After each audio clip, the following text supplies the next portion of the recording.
Just take time off. The normal bye week, self-evaluation, getting yourself and your body physically ready for the second half of the year. So that's always my approach on the bye week, and I feel like personally it's a good week, and a lot of guys took advantage of that personally for themselves as well. From a health perspective, did you get out of it what you wanted? Yeah, definitely got some time out of it, and that was the one thing that I kept saying. So. Yeah, we've seen the offensive efficiency really increase over the last several weeks versus maybe the first month. How much of that is attributed to you and Brian just getting them used to each other as quarterback and offensive coordinator? Yeah, it's a lot to do with that. You have to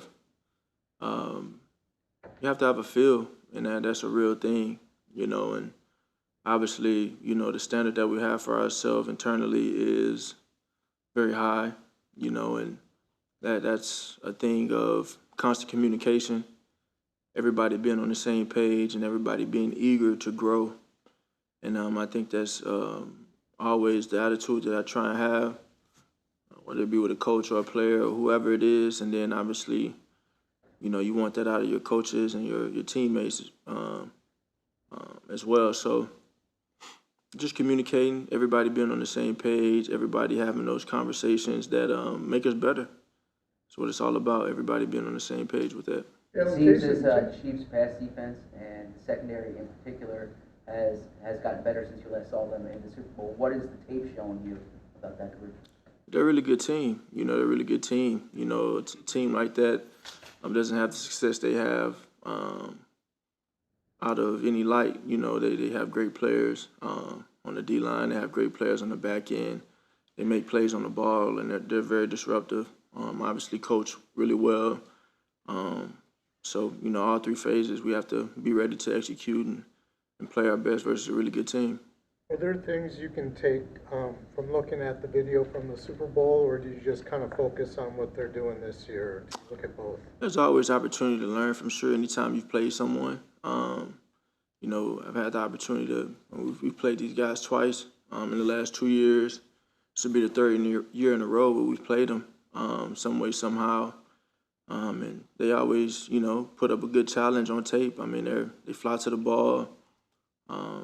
They got a great D-line. Their secondary have a great secondary. They're playing at a very high level. And their linebackers, regardless of who's in there, they fly to the ball. So it's just a big challenge for us. Nick was talking about in terms of motivation from that game, that with certain players, like if it's good to use, if it's a distraction, then don't use it. How do you distinguish the difference between those things and what you focus on? As far as what? Finding what you can use to motivate you from that game. I think, everybody's internally motivated by different things. Some people, external things motivate them as well. I think for us to just focus on the things that we can control. It's as simple as that. Jason was talking about earlier today about how he watches the Chiefs a lot for obvious reasons, but he watches it as a center and, what's going on around him. Do you guys talk about that at all? Because obviously that's all related to what you're doing too. Do you guys talk about that at all? No. I know he's always, he has his foot in everything right now, but I know, he sees the game from a different perspective because he's played it for a very long time, and he has such strong knowledge in the game.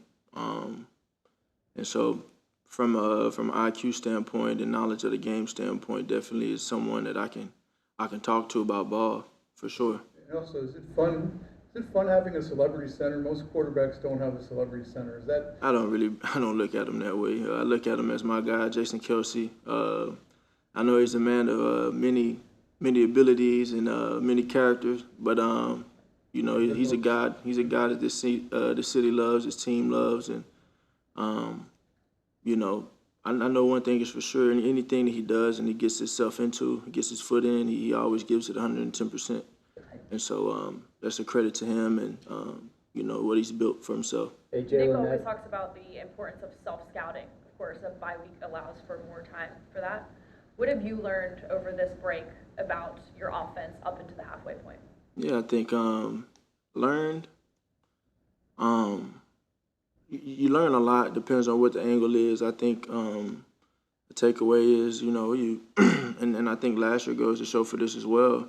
The way we play, how we're able to protect the ball and still be efficient and make big plays and do those things. I think really a tough team to deal with if we can put it all together with that. So it's just a matter of being consistent, you know, and it's a common word that comes up for every team in the NFL in this league. But being consistent, really honing in on the details, understanding the fundamentals of every play, challenging yourself to do that every play. And so, you know, it's just a day-by-day thing with that, but always chasing that progress, not necessarily the perfection of it, and just trying to be consistent in it. Hey, Jalen, at practice today, it looked like you weren't wearing that sleeve on your leg. Is that right? I was not. Is that a sign of progress? Yeah, I think time is a sign of progress. As I said, the bye week came at a great time, and you know, we all took advantage of that. I tried to take advantage of that time off, and everything is trending forward. I know in these settings.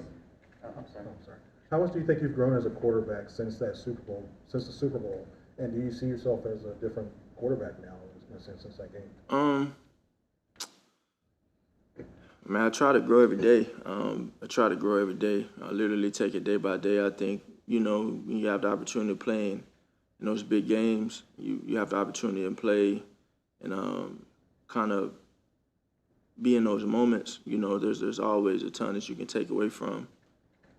But that moment is no different than week 1, week 5, or week 10 this year. So you take what you take from it, you grow. Everything is a true lesson in it. Just trying to move forward. I know in these settings you downplay the quarterback matchups, if you will, but obviously you and Patrick are linked in the sense Super Bowl quarterbacks, top 2 in MVP voting. How much do you pay attention to him on a week-to-week basis, how he's doing? I mean, he's obviously he's playing for a really good team in this league, and he leads his team very well. And they've always had a great thing going. Just the level of consistency that they've been able to play, and not only play but win. And so he's always done a great job. Everything that he's been able to do over his career, have a lot of respect for that, and you know, it'll be a battle. You spent a decent chunk of time around Patrick and leading to the game, you know, the Super Bowl. I guess did you learn anything about him during that time? Not nothing in particular. You mentioned that you were focusing on things that you could control coming into the offseason. What did you find that was within your control to build on that? You know, just my mentality, my attitude, my approach, my priorities and what matters, you know, and you know, trying to win. So all the little details that go into doing so, that's what my focus is always, winning. Okay, thanks everyone. Thanks.